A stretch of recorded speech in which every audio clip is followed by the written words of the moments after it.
Okay, I think it started.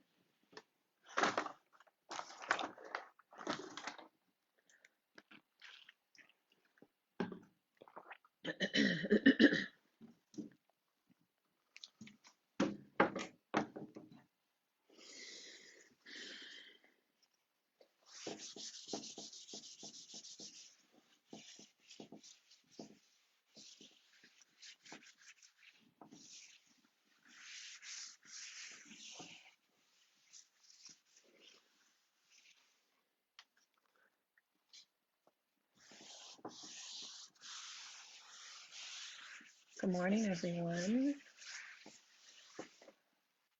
I'm clearing my chalkboard. I'm going to write on my chalkboard to put behind me.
Good morning, everyone. um, these live videos are sort of funny because I feel like I should wait for people to join, but then other people are going to watch this later and be like, why are you waiting? But that is the way it is. I hope everyone's doing well. We're doing well here in our household. It is like Groundhog's Day every day with kids. We have sort of a routine. A lot of it isn't based on time, like actually what time it is, but is more based on patterns of how we do things. Drew's home today, as now he's only doing emergent surgeries, and those are always going to be on Friday. So he's with the kids right now.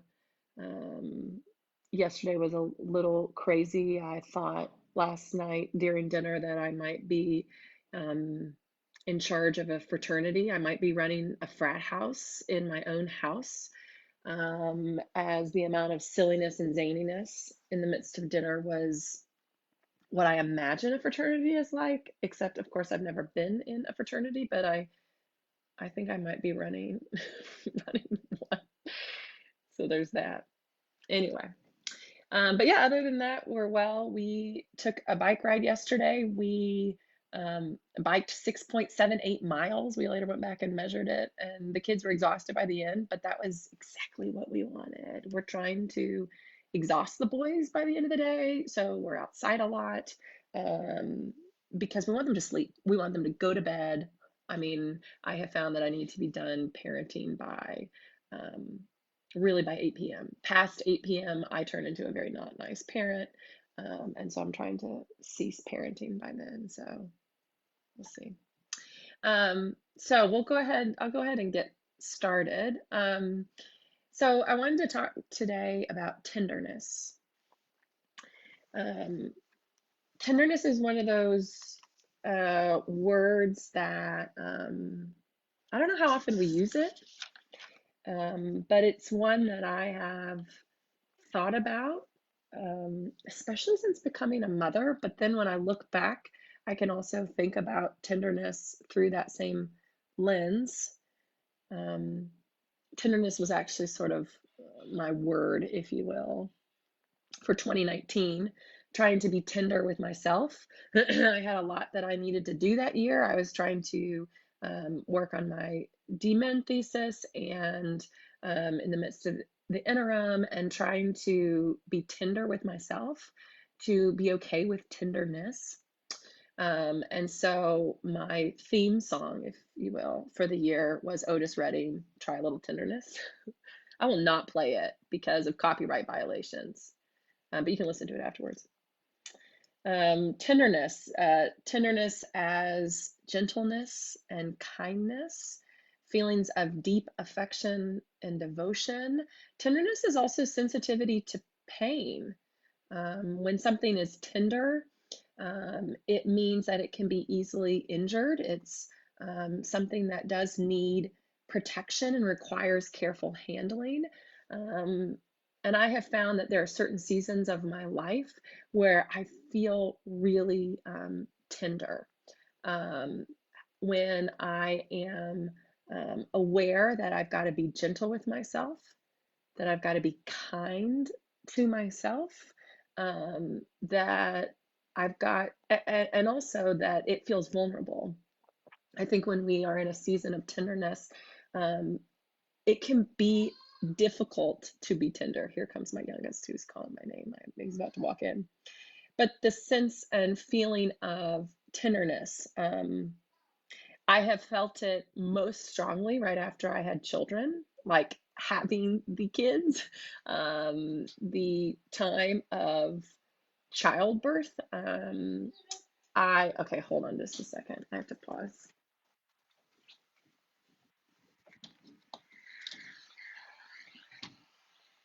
Are you okay, bug? It hit you in the head. Are you feeling tender? Oh, nice. But yeah. No, I'm not putting this on speaker. I know you do. I know there's nothing to hear. You're just listening to me. People are listening to me. Silly. Anyway, the feelings of tenderness. Hold on a second.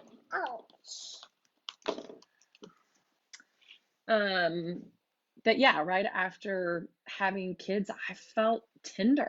When I lived in Durham, I felt tenderness. During the interim season, I have had seasons of feeling tenderness, and I look back as a child and think of times when I have felt tender. During seasons of tenderness, I usually feel more alone. I usually feel like there are seasons that can be beautiful, but also are difficult. They are seasons to be endured. Seasons of tenderness have usually changed me. They have usually been the seasons that have made me who I am today, but I can never rush that process. Um, Here comes. Can you say bye for right now? I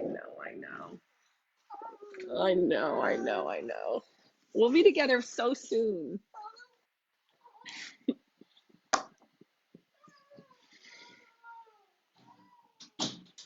Tenderness. This is a life. This is my life. So I found something that I wrote back when James turned 9, my oldest. And I'm going to read you some of it. I posted on my personal blog, and I may put the link later. But this is for me what tenderness has always felt like, and it feels like this is a season of it as well. And this is something I wrote to my former self, right after having my first child. Drew and I had kids when we were younger, and we didn't know what we were doing. I mean, people never know what they're doing, but we really didn't know what we were doing. We didn't have a lot of friends who had kids yet, and so we felt that. So this is me talking with my former self, who's cradling her first newborn in the hospital. She is recovering from her first C-section and beginning her adventure into the great unknown. And so here are words I've been telling her. Fear not. The weakness you feel right now does not forebode some great disaster looming. This overwhelming sense of fragility and ignorance is the working of tenderness, as it welcomes you into a new way of being in a whole new world. Tenderness might trigger fear within you, And it might make others around you feel uncomfortable, but tenderness is the birthplace of courage. It is from tenderness that courage will emerge as you need it. Trust that it is only from within this tenderness that you will be able to find strength. In the trusting, you will find that the human body, yours and his, is pure miracle, breath by breath. When it feels like the tenderness is breaking you, you will discover it is breaking open something beautiful. Lean in. The ones who can witness your tenderness and remain by your side are the ones for the journey. Cherish these people. You will find ease with this new life eventually, but the only road to get there will require the endurance of days. Accumulating days will lead one day to your rising with the dawn to discover that you have become the one this sun has needed you to be. It is you who is the only one for this job. Shared tenderness and vulnerability have transformed into immortal love. And 9 years later, as he is evolving before your eyes into a young man, you will find that love is so embedded between you both that you each carry it with you into the world, even when apart. But this young self is more than you can even imagine now, which is gift in and of itself. Just breathe right now. Nestle your nose in his newborn head so that his scent can go all the way down to the depths of your memories. Trust yourself. Trust yourself, the one that God nurtured through your mother and father. Trust the source who birthed all these selves. Delight in the radical foolishness of mortal beings raising one another. Peace be with you, C-section scars and all. Skipping ahead. I wrote back in October with this 9-year-old. I stand today amazed, falling apart in reverence. Wrapped in his fuzzy blanket and unwrapping his first present of the day, I whisper birthday greetings beyond him, for the marking of this anniversary is not just for him, but for the world that broke open, exposed and tender and beautiful 9 years ago. Happy birthday to us all. When I went and found that piece that I wrote on tenderness, it felt real for right now. That this is a moment that when we feel tender, it can trigger fear within us of the unknown, of uncertainty. We can feel like it is some looming disaster. But this is where we've got to live. We have to endure through these tender moments, and later we will look back. And later we will be able to speak these gentle words to ourselves. And so therefore we should be able to do it now as well. I've been reading some of this, which is utter ridiculousness because it's so heavy, but I have loved it. And right at the beginning of Moltmann's The Crucified God, there is this paragraph that has stuck with me. This is all about the cross, and we're about to go into Holy Week, so this phrase, the cross is not and cannot be loved. The cross is not and cannot be loved. Yet only the crucified Christ can bring the freedom which changes the world because it is no longer afraid of death. In his time, the crucified Christ was regarded as a scandal and as foolishness. Today, it's considered old-fashioned to put him in the center of Christian faith and of theology. Yet only when people are reminded of him, however untimely this may be, can they be set free from the power of the facts of the present time and from the laws and compulsions of history, and be offered a future which will never grow dark again. Today, the church and theology must turn to the crucified Christ in order to show the world the freedom he offers. This is essential if they wish to become what they assert they are, the Church of Christ and Christian theology. The cross is not and cannot be loved. And yet we venerate it, we show reverence, which we should, but maybe in the same way, this season is not and cannot be loved. And yet, this season is what potentially is going to set us free. We are not called to love this season. and yet beautiful things will come from it.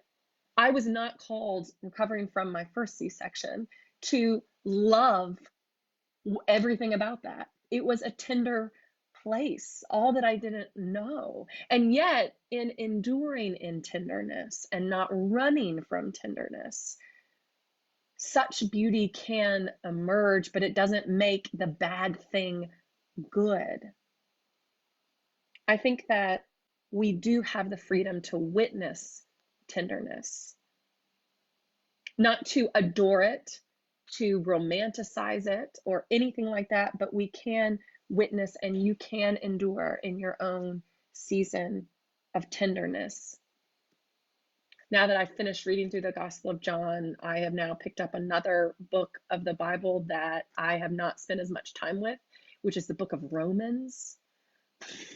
Paul beats a dead horse over the first 7 chapters. And I have lots of thoughts about that, but that's not for this moment. But I'm now in chapter 8, which is maybe one of the most beautiful chapters of all of Scripture. But talking about that groaning of the Spirit, that we are waiting in tenderness, and the Spirit is groaning, and creation is groaning, and we are groaning and waiting, but we're not rushing, and we are going to live patiently through this season of tenderness, knowing and trusting that there will be beautiful things that come from it. The season cannot be loved, but the season might just set us free in the process. So I close today with one final thing. I read it this morning in the New York Times, and I'll put a link after I'm off of here. But it's an article about Jerry Saltz, about creativity in this moment. And so these are the strategies. Creativity is a survival strategy. Isolation favors art. You don't need fancy supplies. Tell your own story and you will be interesting. Be willing to be embarrassed. Is there anything more embarrassed than trying to do Facebook Live? Goodness gracious. Be willing to be embarrassed. Radical vulnerability. 4th, there is no wasted time. Art tells you something you didn't need to know until you know it. And 5th, make an enemy of envy. You just have to get to work and find the multitudes inside of you. I say all of that because my season of tenderness is different than your season of tenderness. We're all in our own different seasons of tenderness. I encourage you on your own to be exploring what this season of tenderness looks like and feels like for you. I wrote in the newsletter that went out yesterday, I want to hear about what this is like for you, what you're wondering theologically, because we each are having our own individual experience. And my experience is not the same as yours. It doesn't matter if you have 3 kids at home and not, or if you're a minister or not. We're all different. This is a different season for each of us. But I want you to know that enduring here in this moment of tenderness where God so loves us, and when we are so in need of that love, this is the season we will look back on later, and we will be able to see all the good that actually came from it.